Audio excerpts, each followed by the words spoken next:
Ay, anong power? Oh,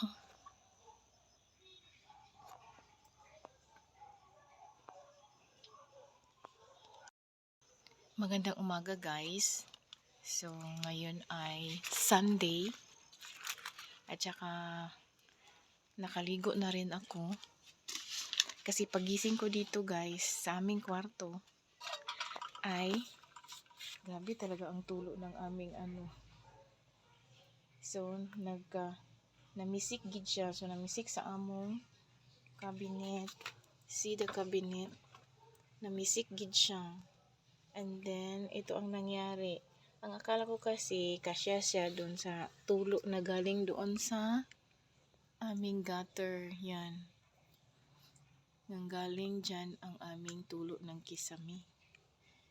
Ang akala ko kasya itong aking planggana na akong gisaluran. Ya, di man di ay so nagka pisik-pisik. So, ako na po na siyang limpyuhan karon. Ang ingay na naman ng aming aso sa labas. Kasi meron yatang tao. So, before that guys, magtupi-tupi muna ako dito sa aking higaan. Kasi bumangon man ako agad-agad, hindi na nagtupi. Dapat kasi pagbangon, tupi ng mga ano, ay arrange ang mga kumot at saka unan. Diretso-diretso na. Kaya ganun. So, di bali na lang. May dumaan na motor. Aray ko. So, ayan. So, ganun. So, giplaster na ko ang video guys. Ug sa diha nakita mo ko giyelo nga dahon sa among halaman diri sa sulod sa among sala. So, akong gikuha para di matakdan ang uban nga mga dahon. So, karon paingon ako ana sa CR kay magkuha ko og dako nga planggana aron ibalhin nako ang katong gamay nga planggana kay napuno na og tubig nga gikan tulo sa among kisame. Og sudlanan pod nako sa trapo kay nabasa gid kaayo. Maunang ang among kwarto nabasa gyud ang salog.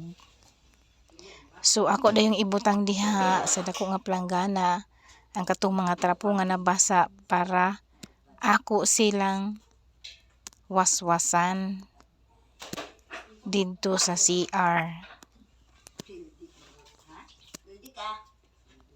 So ayan na guys. Ako nang gikuha ug ako nang ibutang dito sa CR namo kay akong labhan ang trapo.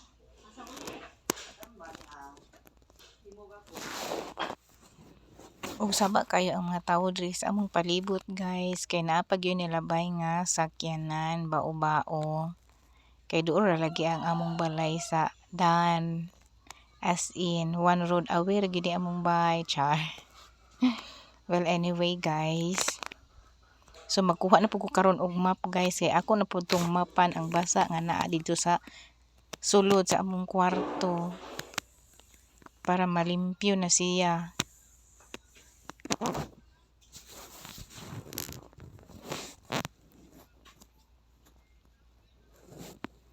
Og ako na pong ituyok ang akong video diyang dapita para mas kita gid ninyo nga nagmap ko diya sa among kwarto ug makita gid ninyo ang kabasa sa salog sa among kwarto guys.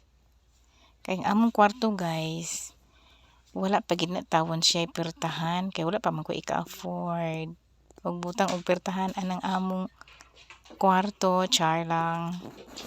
So ayan na guys, nagmap na ko ana. Kay grabe man gid ang katag sa tubig. Kay ang natulog na day ana kagabi guys is ako ug ang akong auntie. Nya kay sayo man ni mata kong auntie kay nagsimba siya at 5:30 AM kay wala man kauli ang akong mother kagabi. So sure good ko nga karon pang buntaga makauli ang akong mother uban ang akong mga igsuon. So sila na lang nag-uban og simba dayon ihapit na lang dayon nila si mother diri karon sa balay.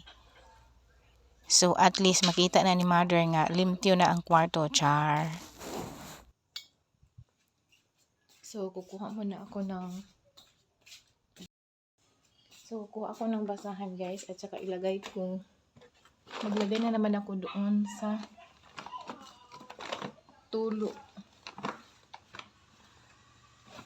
Para dili siya mapisik sa aming kisame. Kumuha na ako dito ng yung planggana.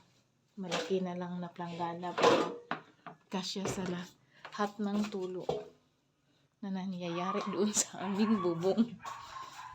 Ganito talaga sa amin guys. Kaya pag ulan, tulo gyud among balay. Saka ko kukunin ang map. Ayan na. Yan.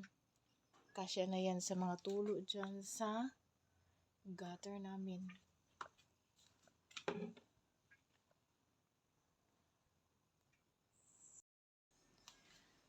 So, ano na pala ako guys.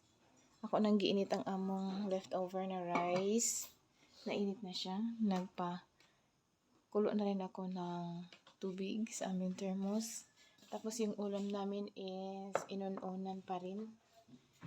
Kahapon pa rin ito. Niluto ko kasi ito kahapon. Tapos dinamihan ko na siya na luto para at least meron pa rin pang matagalan na ulam. Which is itong inon-on. So mamaya na lang ako kakain. Kasi pupunta dito si auntie ko. Yung kahapon na nagluto ng ng kamuting kahoy na puto. So pupunta siya ngayon galing simbahan kasi iniwan niya dito ang kanyang bag. So ako nang gilabhan ang trapo nga nabasa dito sa tulo sa among kwarto guys. So ako na nang gilabhan kay para inigaugan na pud ana mo na pud akong gamiton. So niabot na dahil si mother guys. Say hi to my vlog. Hi. Mama show. Kay wala ko i-content karong kadlaw. Say hi tis. Hi. Niabot na diri sa balay gikan sila nagsimba. Isablay sa din ako ang akong gilabhan nga trapo nga gikan sa tulo sa among kwarto. Manablay sa ako guys. Sa akong gilabhan nga trapo nga gisalo dito sa among kwarto nga buslot.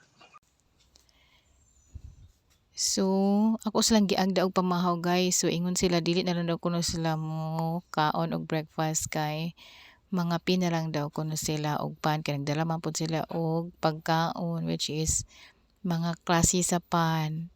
So muna sila akong igsuon nga lalaki guys ug ang iyahang wife og si mother. So karong buntag na sila ni anhi diri sa balay gihatod nila si mother dear pag weekend. So niapil na lang pud kog pangapi diha kay gigutom naman pud ko. So unya na lang gyud pud ko magkaon og breakfast ining abot ni Auntie Perleta. So busog kay ko salamat pagikan dito na nangapi ko. So na naman si auntie guys ug si mother dear. So eating time lang guys for eating time namin guys for breakfast this Sunday morning. God bless you all. Salamat po sa panonood ng aking mga video.